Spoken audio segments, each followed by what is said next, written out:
Good evening, I'm John Weathers and this is Global Pulse News TV.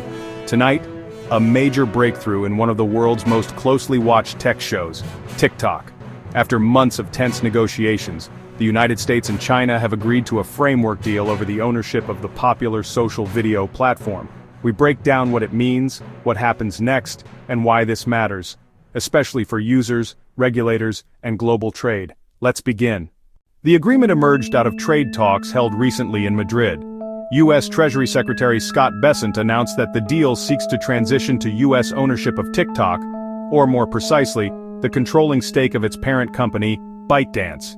Chinese officials say there is a basic framework consensus, intended to resolve the concerns over ownership, data, investment barriers, and trade cooperation. These talks are part of a broader series of negotiations between Washington and Beijing, especially since early 2025, as tensions over trade, security, and technology have intensified.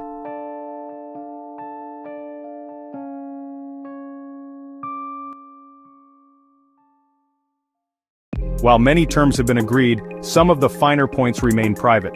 According to U.S. officials, commercial terms are between private parties, meaning specifics of price, timeline, and structure haven't been fully disclosed. One of the key goals, shift to U.S. ownership of TikTok in some capacity, possibly full or majority control. This is seen by U.S. lawmakers as essential for resolving national security concerns around data privacy and algorithm influence. Another complexity, the legal framework. Under current U.S. law, TikTok had been facing a ban unless ByteDance divested its controlling stake, making this deal a crucial pivot to avoid shutdowns or forced sell-offs. What's coming next?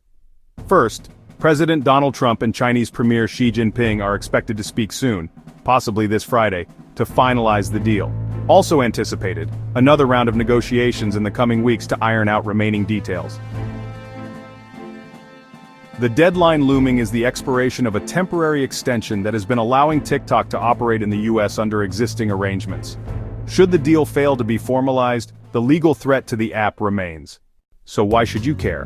For American users, this deal could mean changes in how data is handled, more assurance of privacy, and possibly changes in content moderation.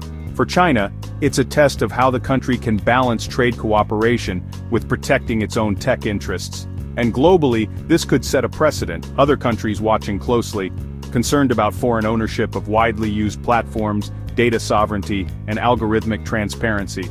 That's our story for tonight. I'm John Weathers, Global Pulse News TV. Stay tuned. We'll keep following the story as it develops. Good night. Remember to like, share, and subscribe.